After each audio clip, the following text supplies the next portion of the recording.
Hi everybody, my name is Jaden. I'm Eli. I'm Jason. I'm Caden. And we are the Yahushua and Torah YouTube channel. And we are going over the laws, statutes, and commands of Messiah Yahushua. And we thank you guys very, very much for joining us. And we can't thank you guys enough for being part of our little family here. We do appreciate you in every way, shape, and form. And we have such a bond with so many of you guys that are out there. And our channel has a tremendous amount of subscribers, but they're only here for music videos. They're only here because they... I guess they got suckered into hearing Hebrew praise and worship music, and then they get the message, and this is the message. First and foremost, there were no J's in Hebrew, so our Messiah's name would have never been Jesus. My name is Jason. I live in a South American country. My name did not translate. There's no other translations for it. My name does not change because I moved into Spanish-speaking countries. They don't pronounce it the same way that everybody else does because there's no J's like that.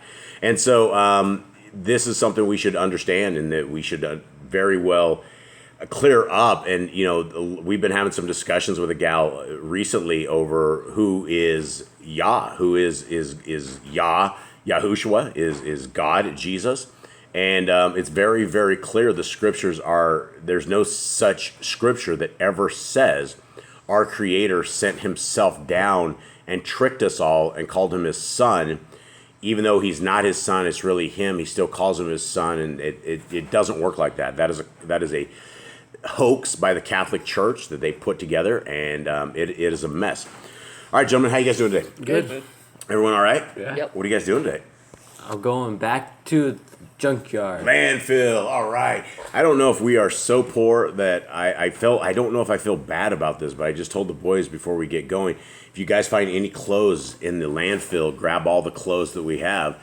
And Cade mentions there's a lot of pillows there. I don't need the pillows, but our clothes are all in tatters and all in frays and things of this nature. And so any kind of clothing and cloth that we can get, even in the landfill, is going to be a huge blessing for us. And so hopefully we'll find some shoes in there. Hopefully we'll find some boots. Guys, all of that stuff is what we want to bring back. Stuff like that. And so we are those kind of people. Today is month 7. It is the 4th day of the week. It is the 30th day on our Creator's calendar. It is the 26th day on the Gregorian Babylonian calendar. And tonight is the new moon. So Tonight you blow your shofars. yes, tonight you blow your shofars. So if you have not, if you do not know, we blow shofars according to a commandment, and it's actually the commandment is blow a silver trumpet. But I guess everybody has taken it to actually blow shofars, and it's a new moon, and there's other precedents inside of other scriptures to blow the shofars. So that is something we want to do and to celebrate a new month that we are in, our Creator's calendar. And so I guess that is it. Anyone else have anything out there? No, not really. Pretty much everything. We almost did Youth for Yah last night, did not make it. So, so we had some issues here, and we will attempt to next week in the Youth for Yah in Spanish and continue to get that out. Okay, everybody, you guys ready? Yep. Okay, here we go. And Matthew 24. And Yahushua went out and departed from the temple. And his Talmudian came to him for to show him the buildings of the temple. And Yahushua said unto them, See ye not all these things? Amen, I say unto you, there shall not be left here one stone upon another, that shall not be thrown down. So a lot of people equated the temple that he was talking about himself, but he's actually talking about the temple in of itself. 70 years after after our Messiah Yahushua died on the stake, the temple was defiled. It was not even just defiled; it was run over. Jerusalem was overtaken. One of the very worst times in history of Yisrael is during this time when they basically tricked everybody into getting to Jerusalem. Then they surrounded Jerusalem, and then they did not let anybody go in or anybody go out. And so by the time they were done, they were essentially eating their children because of this. And this is very interesting because what he says right here, when he says this temple is going to be knocked down, there's not going to be one stone left. It's hard for them to understand because this has not happened yet. Okay, verse 3.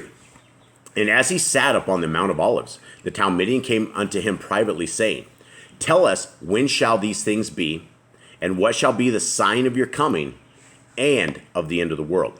Now, for everybody out there who has not studied this chapter before, there's a lot of things here. The Christians will run with this, and this is the Bible prophecy for Christians. They have no idea what's in the world's going on.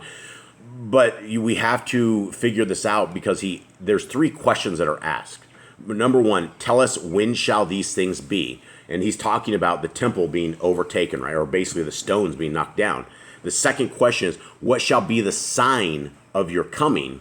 And then the third is, what shall be the sign of the end of the world? So that's what he's going to answer here, and we have to understand what he's saying. 4. And Yahushua answered and said unto them, Take heed that no man deceive you.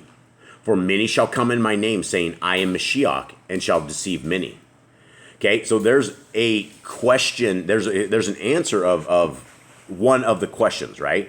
He answered that. And what question did he just answer with this? What is the sign of your coming? Yeah, what is the sign of your coming? And so he says, people will come in my name and saying, I am Mashiach. And we've seen that over the years. There's been so many different cults. There's been so much stuff. I mean, if you have some kind of great deception, you would look into the Catholic Church, right? The Pope himself claims that he is an ambassador to our Creator. He even speaks in the name of our Creator. That's what they do. They make rules and they write their own doctrine in that. So we got an answer to the very first one. He says we got to be very, very careful. Okay, 6. And ye shall hear wars and rumors of wars. See that ye be not troubled, for all these things must come to pass, but the end is not yet. Okay, so we just ended up with another answer to the question, when will be the end of the world, right? He doesn't rumors of wars. Yeah, so he didn't say that's going to be the end of it, because we've lived through wars and rumors of wars for me all my life. The United States of America has always been the oppressor of the world. They can't stop warring. They can't stop warring, and they won't when they have a war machine like the U.S. military, right? You don't have a military-industrial complex. If there's no wars, there's no need for a giant financing of it. And one of the biggest, the United States has more military than most of the world combined, as far as what they invest into it and what they do.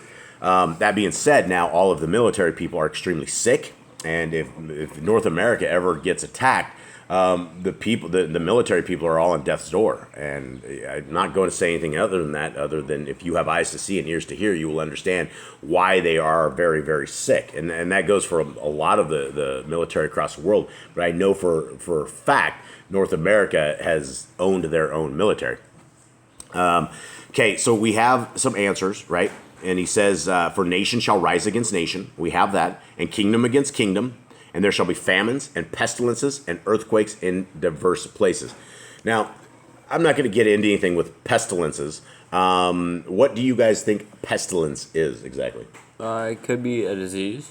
Yeah, some sort of a disease. I'm not talking the stuff that they have going on everywhere, right? I wouldn't call that a disease. I would call that normal, whatever normal stuff is. And I don't think it's going to be man-made. And yeah, it's not going to be a man-made, orchestrated, a hoax, right? It's not going to be anything like that. It's going to be real pestilences, right? Real stuff like that. So he's answering this, and he says there's going to be famines, pestilences, earthquakes, and diverse places. Now, I used to do an End Time Headlines news segment about, 5 or 6 years ago now, where I was doing all of the earthquakes every single day. And we were doing about 90 to 100 massive earthquakes. And by the time I got done with it, it was like 700 or 800 per day. And there are massive amounts of earthquakes all over the world. It's in diverse places. So if we're looking for the end of the world, and for this, nation is rising against nation. But if you're saying that the Ukraine and Russian thing, everyone has to understand the entire world is theater. You do not make it to politics. You do not make it as a president. You do not make it as anything unless you are part of the world stage. the days of the rebels that, like, I guess people would say like JFK was one of the last of the rebels, if that even went down like they say it did, right? And there's just no more rebels. You are sold into the one world system. And for those who have not noticed, you don't have a local government in control anymore. We are now, since 2019, under the control of the New World Order. Every government is walking in lockstep. They are doing it all together. And so everything that you see on the news is a lie. If they're sitting there spouting stuff on the news, it's a complete lie. So some of these things, if it says, like pestilences, don't get tripped up and think that we actually have pestilences around, right? We have not seen this real as of yet. Earthquakes, yes. Famines, that is another story because they are orchestrating a famine across the world. And so Nicole says some of this won't be man-made, but the famine is going to be very real. But the famine is man-made. They've been destroying crops and chickens and turkeys and livestock and food across the world. If you guys have not seen a massive increase in food, then you're probably not out shopping a lot because it is off the charts. And what they're doing is they are trying to get everybody to eat bugs. That is their motto. They want the slaves of the world to eat the bugs, and they want them to be zehape. And that's literally what they say. And they have cricket plants all across the world now. Literally, they're doing billions and billions and billions of crickets. They're grinding these bugs up and putting them in. Right now, they're in protein bars. They're in all this food that we never ever used to have this food in. Some of these are clean bugs, but what they're trying to do is they're trying to kill off all of the livestock and all of the actual meat, and they're trying to replace it with their kind of food. And to them, we are nothing but bottom dwellers, and we're slaves. And so the famine is coming. And so I believe we are in the end times, right? Okay, so let's continue on before I get too high on my soapbox here. 8. All of these are the beginnings of sorrows. Okay, so that's a key thing right here, right? He just said wars and rumors of wars, earthquakes, nation rising against nation, pestilences, famines. That is the beginning of the sorrows, right? So for those who believe that you are going to find this magical rapture for the bacon-eating people, it's not happening. If you're sitting there pounding down bacon bits, there's not going to be any kind of rapture. The Bible does talk about a calling away or a what is it? What does he say? What is catching away? Catching away. But it doesn't. It talks more about the kingdom to come, that we have to endure to the end, and something everyone should understand. We may not all make this. If you are counting your life as your greatest asset, understand you may lose it if you want to make it into the kingdom.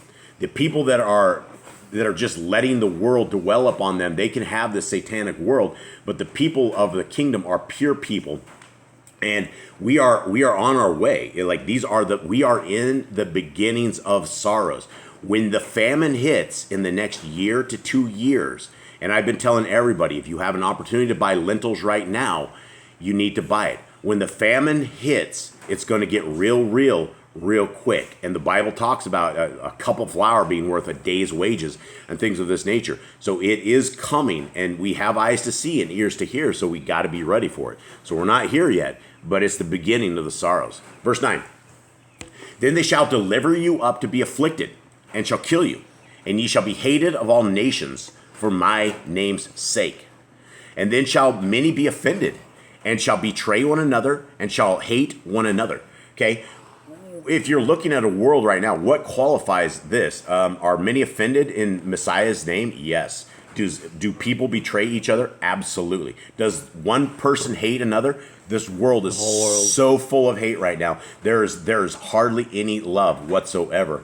And we try, at this channel, we try to do the very, very best we can at showing love. And when I tell you guys all that we love you and it's much love, I truly mean that from the bottom of my heart. It doesn't matter what skin color you are. It doesn't matter if you live in a dumpster. It doesn't matter where you are. We love you guys, and that is what, there's so much negativity and so much hate out there that it's rare that you find people that love, that do this. And so that is what we attempt to do, and sometimes we fail.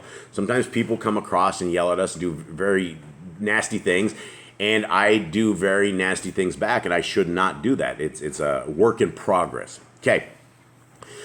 10. And then you shall be offended, and shall one and then shall many be offended, and shall betray one another, and shall hate one another, and many false prophets shall arise, and shall deceive many.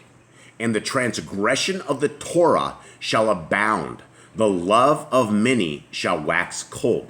Okay, so when it says the transgression of the Torah shall abound, if we're looking for things that say, are we in the end times, would you guys think we're in the end times? Yeah, no one is following I mean, Torah. how many people are really following Torah?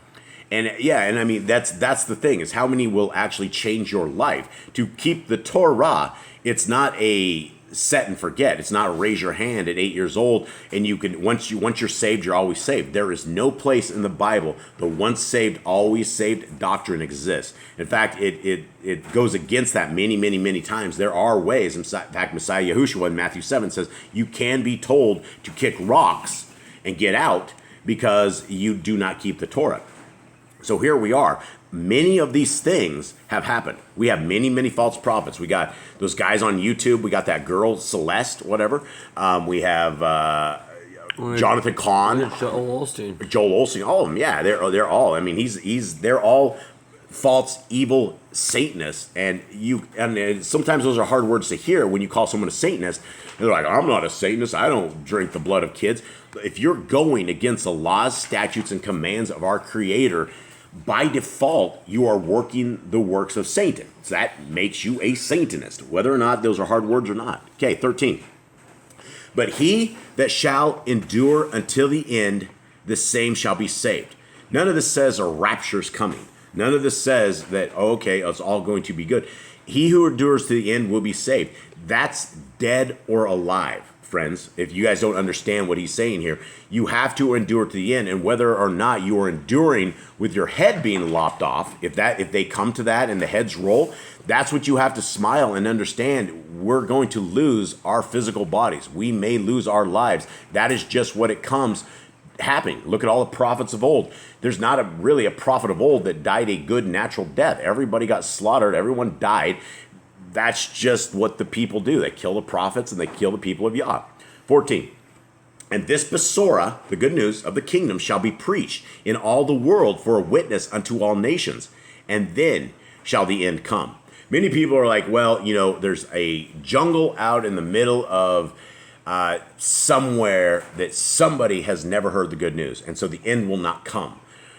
But the thing is, we've been in a world right now where there's Bibles everywhere. Even if you're in a little itty-bitty tiny jungle out in the middle of nowhere, at some point you're going to venture into somewhere that someone would have a Bible. You have had this opportunity. So if we're waiting for the final people who've never ever heard it to hear it, I don't think that's what he's saying. 15. When ye therefore shall see the abomination of desolation spoken of by Daniel the prophet, stand in the holy place. Whoso reads, let him understand. Then let them which be in Yahud flee unto the mountains. Let him which is on the housetop not come down to take anything out of his house. Neither let him which is in the field return back to take his clothes.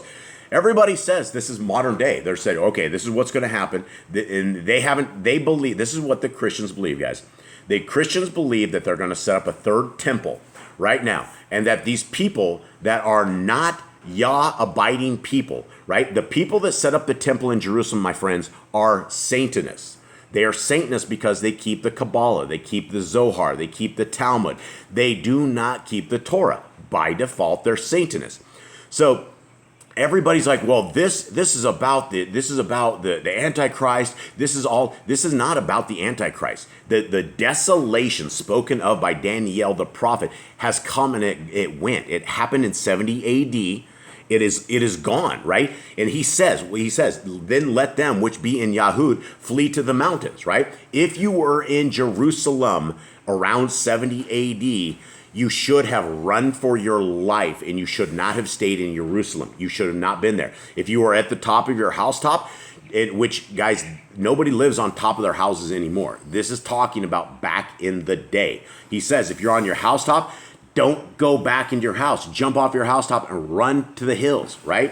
If you have clothes, right, It says, neither let him, which is in the field, return back to take his clothes. Everyone's going to be like, holy cow, I got to go get my clothes. I got to go get my stuff. I got to go get my something I love, right? It's already happened. They surrounded Jerusalem. They sat there and starved them out, and they killed them all. And then he continues on, 19. And woe unto them that are with child, and to them that give suck in those days. People are like, oh, this is it. When Israel builds the temple, the Antichrist is going to come in and slaughter on the temple, then everything's going to be destroyed, and you should run away from Israel at that point. This is not talking about them. It was talking about the women that had children, and in that time, in 70 AD, they literally filleted their children. Women sold off their children, and they ate their children, and other people tried to protect their children. They literally ate the children because there was no food left, and that is what they were surviving themselves by eating their children. And this was all prophesied before. Yah said you would eat your children, literally. But he didn't say it as a commandment. Don't eat your children. There's psychopaths out there like, well, your creator wants you to eat your children. No, you're just bad at reading. Okay, 20. But pray ye that your flight be not in the winter, neither on the Shabbat. For then shall be great tribulation, such as was not since the beginning of the world to this time. No, never, ever shall be. So these were crazy, right? And 22. And except those days should be shortened, there should be no flesh saved, but for the elect's sake, those days shall be shortened. Okay, this is not talking about now, right? Does everyone understand this? Is everyone with me? Yep. Okay, this is stuff. He's predicting stuff that would happen 70 years after he was gone. 23. That if any man shall say unto you, lo, here is Mashiach, or there, believe it not. For there shall arise false Mashiachim and false prophets, and shall show great signs and wonders, so much so that, if it were possible, they shall deceive the very elect. Okay, what do you guys think? Here's something I think. The signs and wonders, I believe they've done this with a television box. I don't think they need to do anything more than a television box, right? They put a TV box in your room, in your house, and you believe everything the bobbing head ding-dongs on the TV say, right? If they say, well, X amount of people died here, or this, that, you're like, oh man, we should all stay in our house. We should all do all this. There's some great things going on, right? It's all lies. Everything that we know of that is on the TV is a lie. And so if you're looking for great signs and wonders, if you would have taken a TV back to the days of Messiah Yahushua and put it on and flipped it on, people would have run for their lives. They would have thought it was some sort of witchcraft. They hadn't seen electricity. They hadn't seen a man in a box. They would have looked in the box, tried to figure out who's in the box. How did these small people get in this? How did you get in there? Yeah, this would have been new school witchcraft. So if you are believing everything that you see on the TV, and that is your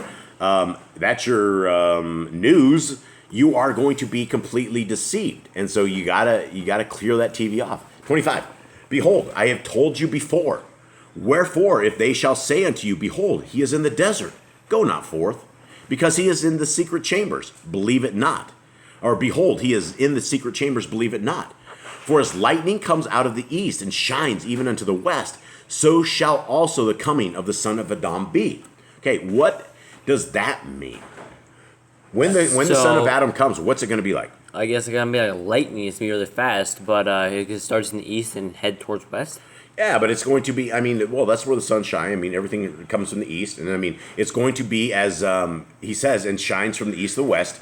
The coming of the son of Adam, Yahushua, is going to be very quick. It's going to be, here, behold, here it is, and it's the people are going to be shocked when this happens. 28.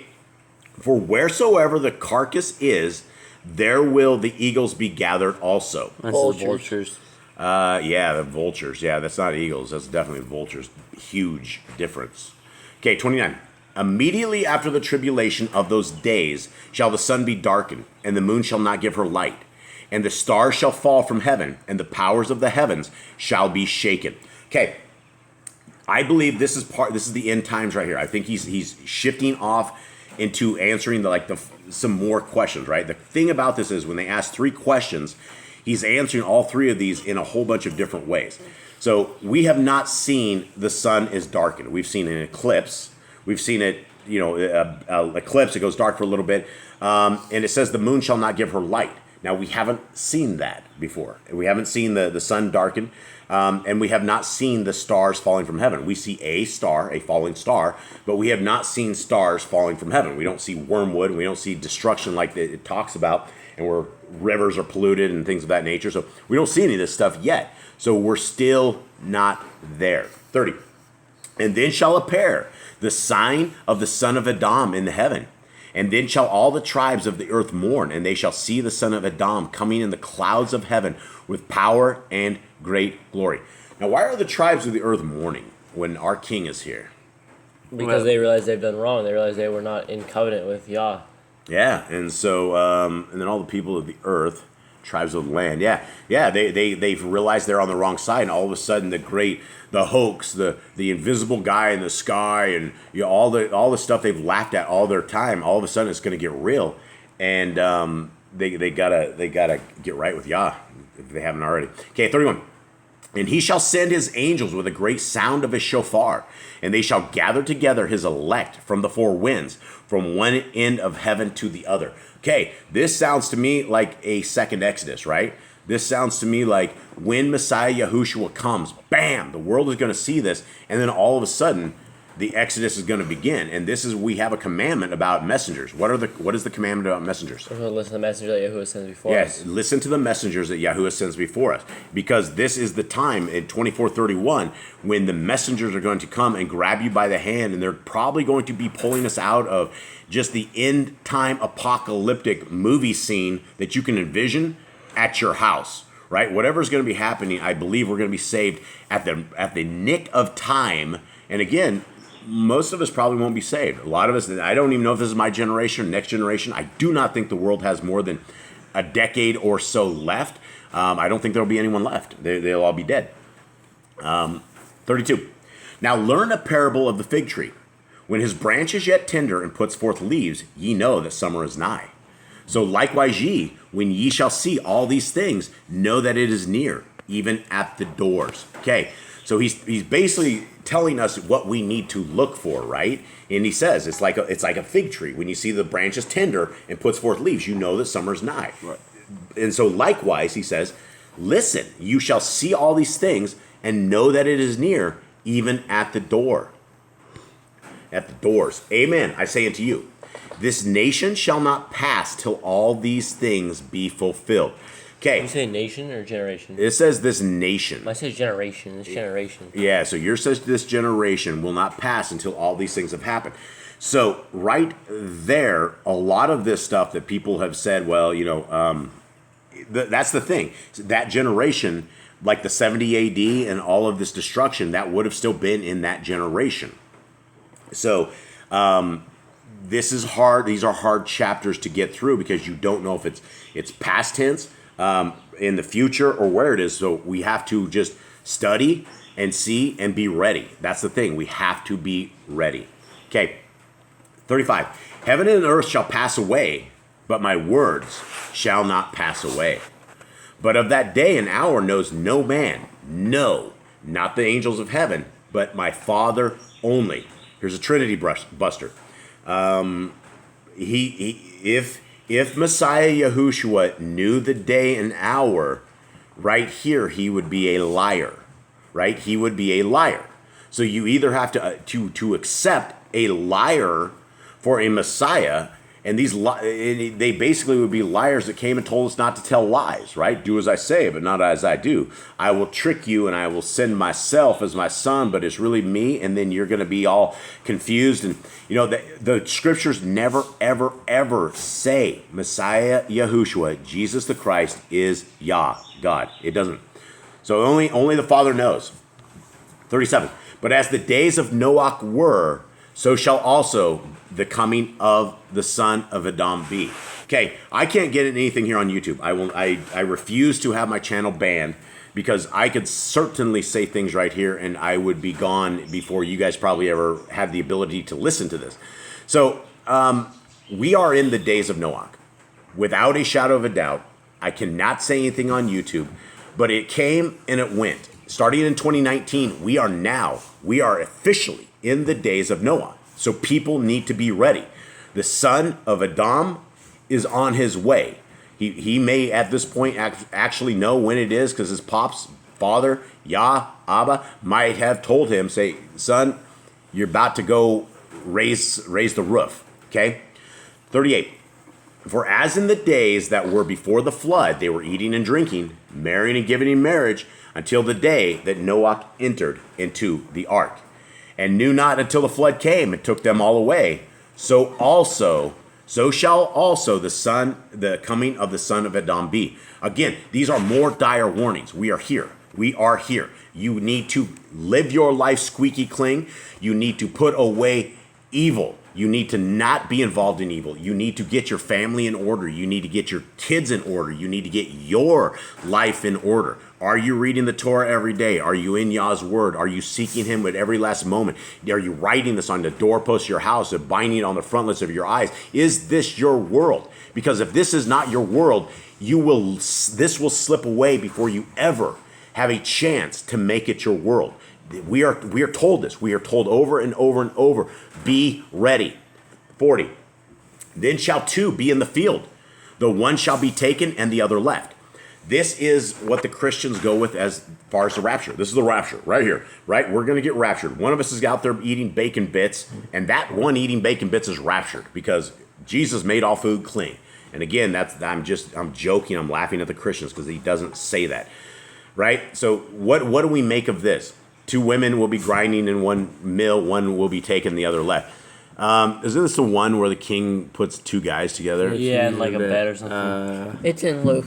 Oh, it's in Luke. Yeah, the king really gets crazy, and the Sodomites have gone crazy because he goes, oh, look, there's two men in a bed. That's okay. And absolutely that is not okay. Okay, so what do you guys make of this real quick? So basically, I think one person was being good and one person was disobeying the commands. Well, we have this all in context, right? We have this all in context. He says that just like the sun, like lightning will come, it'll be the son of Adam, and then he says the angels are going to be coming and taking them, right? This angels could certainly, you could be out in a field and your angels could go, hey, we're going over to New Jerusalem. We are going to Mount Zion. Are you ready? Let's go. The people that aren't in covenant might not see them. Yeah, it might not see him. It may not see him at all. The dude bends over to do some weeding or something and looks back up. You're gone. Everyone's gone. What the world? And it's not going to be everyone, right? Because there's not a lot. Okay, 41. Two women shall be grinding at the mill. The one shall be taken and the other left. Watch therefore, for ye know not what hour your Adonai comes. Again, another warning. Be ready. But know this, that if the goodman of the house had known in what watch the thief would come, he would have watched and would not have suffered his house to be broken up. Therefore be ye also ready, for in such an hour as you think not, the son of Adam comes. Who then is a faithful and wise servant, whom his Adonai has made ruler over his household, to give them food in due season? Blessed is that servant whom his Adonai, when he comes, shall find so doing. What is he saying here, gentlemen? Blessed is the person who stays diligent in the Bible, who doesn't sleep, and spiritually, who's not letting his soul be taken away by not watching what is going on, by not keeping the faith in Messiah. If you're not watching, you don't care. That's the bottom line. You're comfortable with where your dwellings are. If you are not concerned about the future, then you're not watching and you don't care. Okay. 46. Or was it 47? Amen, I say unto you, that he shall make him ruler over all his goods. But if that evil servant shall say in his heart, my Adonai delays his coming, and shall begin to smite his fellow servants, and to eat and drink with the drunken, the Adonai of that servant shall come in that day when he looks not for him, and in an hour that he is not aware of, and shall cut him asunder, and appoint him his portion with the hypocrites. There shall be weeping and gnashing of teeth. Or we have that again. There's a lot of weeping and gnashing of teeth. Does anybody want to be weeping and gnashing of teeth? No, not really. Sounds not so good, huh? All right, so what do you guys take out of this? What's your final take on The this? final part there, he basically, if you stop watching, you're doing good, and you're following the Torah, and then you all of a sudden he's not coming yet. I don't have to follow the Torah right now, and just when he comes back, I'll be following it, and you stop following it, and he comes back when you're not following the Torah. and you will be punished. You are not going to be taken. And this is contrary to what Christianity says. They don't keep the Torah. They don't have to in their religion, right? They're saved by something. I don't know what they're saved by. They're saved by grace, I guess. That's all they have is grace. And if Yah decides that they had a lifetime of keeping Torah and they chose the grace method, it's dangerous. And so the laws of our Creator are good for all times. They are good for everything. They're good for every member of your family, and they will keep you alive, and they will bless you, or they will curse you. Curse you. All right, guys, that's it. Thank you guys very, very much. Hope you guys all have a wonderful day. Much love to our family out there. I'll blow your shofars tonight. Blow your shofars tonight, guys. That's it. All right. Shalom.